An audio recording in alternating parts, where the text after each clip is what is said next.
Good evening. For the past 3 nights, we have been examining the circumstances of the assassination of President John F. Kennedy. On Sunday, we returned to Dealey Plaza to recreate that fatal motorcade ride beneath the windows of the Texas School Book Depository. Believing that rifle tests conducted by the Warren Commission were less than adequate, we conducted new tests, more closely simulating the conditions of the actual murder. We found hitherto undiscovered evidence in film of the murder itself, that the killer had more time than the minimal 5.6 seconds indicated in the Warren report to get the shots off. And we concluded that beyond reasonable doubt, Oswald was indeed at least one of the killers. But was there more than one? On Monday night, we interviewed eyewitnesses who said all the shots came from the school book depository, and others equally insistent that there were shots from the grassy knoll overlooking the motorcade itself. We tested, more exhaustively than did the Warren Commission, the extremely controversial single bullet theory, found that one bullet could indeed have wounded both the president and Governor Connally. We heard autopsy surgeon James Humes break 3.5 years of silence to report that he has re-examined the x-rays and photographs of the president's body and still has no doubt that all the shots struck from behind. We concluded that, in the absence of solid evidence that there were other assassins, and with the indications that one killer could account for all the shots, there was no second gunman. But even as the only gunman, was Oswald, as the Warren report suggests, a lone madman, or was he the trigger man for a conspiracy to kill the president? On Tuesday, we considered such frequently mentioned indications of conspiracy as the murder of Officer J.D. Tippit, found that he was legitimately ordered from his normal patrol area as part of a redeployment of police forces to cope with the assassination. Found, too, that a partial description of the assassin broadcast on police radio could account for Tippit stopping Oswald. We found that nightclub owner Jack Ruby, the man who killed Oswald, was a strange, mercurial creature given to hitting first and asking questions afterward. And none of his closest associates would credit Ruby with the ability to keep a secret very long. We presented the conspiracy theories of New Orleans District Attorney Jim Garrison, theories which Garrison says he will present in a court of law, but which today remain a series of largely unsupported statements. And we concluded that, for now at least, no conspiracy theory of the assassination has been proved. Tonight, we turn from the assassination to the Warren Commission itself. Having found that the Commission's conclusions, in the main, still stand up almost 3 years after they were published, we now ask our fourth and last fundamental question. Why doesn't America believe the Warren report? This is a CBS News inquiry. The Warren Report. Here is Walter Cronkite. Tonight, as in our preceding reports, my colleague Dan Rather and I are going to break this fundamental question into subsidiary questions. For the first part of the broadcast, we will ask, should America believe the Warren report? We will explore just how well and honestly the Warren Commission operated, to what extent it deserves belief. The second question will be, could America believe the Warren report? And we'll try to determine whether there are elements in the way people, and particularly Americans, think about great events which would prevent their accepting the Warren report, however trustworthy it might be. But this final broadcast will be different. The questions we will ask tonight, we can only ask. Tonight's answers will be not ours, but yours. As we take up whether or not America should believe the Warren report, we'll hear first from the man who, perhaps more than any other, is responsible for the question being asked. Mark Lane, lawyer and former New York State Assemblyman, was the gadfly of the Warren Commission. He demanded the right to appear before it as a defense counsel for the dead Lee Harvey Oswald.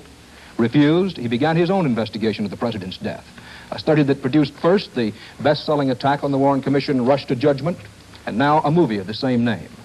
Mark Lane has lectured all over the world on his own theories of the assassination, theories which he spelled out for Bill Stout. There was one conclusion, one basic conclusion that the Commission reached, I think, which can be supported by the facts, and that was the Commission's conclusion that Ruby killed Oswald. But of course that took place on television. It would have been very difficult to deny that. But outside of that, there's not an important conclusion which can be supported by the facts, and this is the problem. And what the Commission was thinking and what they were doing is still hidden from us, of course. The minutes of the Commission meetings are locked up in the National Archives, and no one can see them.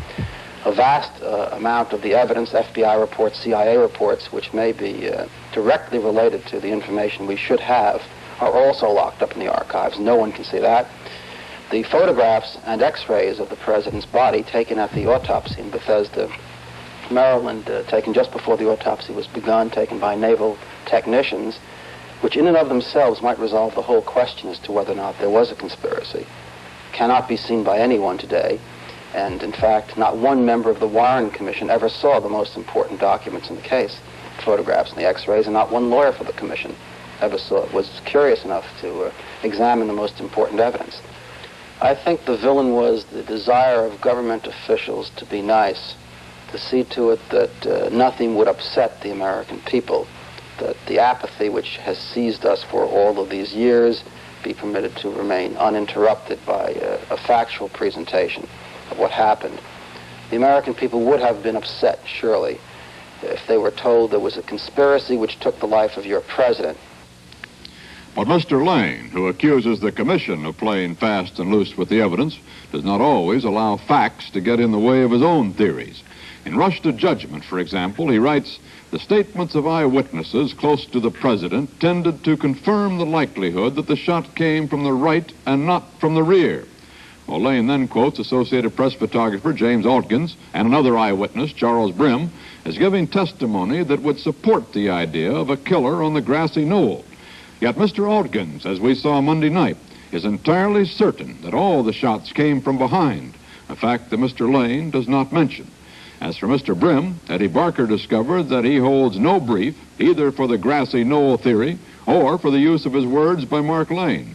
Well, now, some critics of the Warren report have taken your testimony or interviews with you to indicate that you thought the shots came from behind the fence over there. What about that? Well, sir, it was not a number of critics. It was one critic, Mark Lane, who takes very great liberties with adding to my quotation.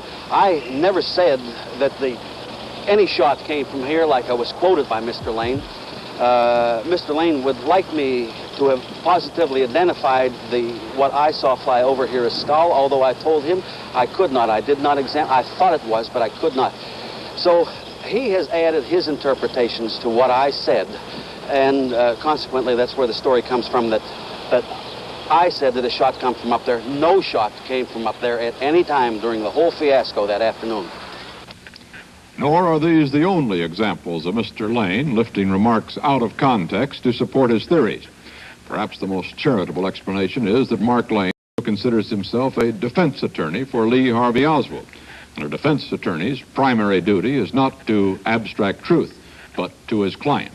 There exists, however, a less partisan and therefore perhaps more disturbing critique of the Warren Commission report. One of the most influential attacks on the work of the Commission is the book Inquest by a young scholar named Edward J. Epstein. It began as a thesis in political science, Mr. Epstein deciding to find out just how the Warren Commission had gone about solving this crime of the century.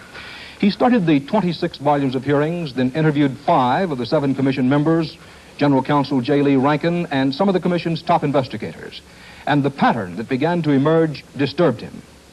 Well, there were 3, I think, levels of complaint. The first one was the institutional, you might say, the general problem that a government has when it searches for truth. The problem of trying to have an autonomous investigation free from political interference, and at the same time it's dealing by its very nature with a political problem. The second level might be called the organizational level of, was the Warren Commission organized in a way that prevented it from finding facts?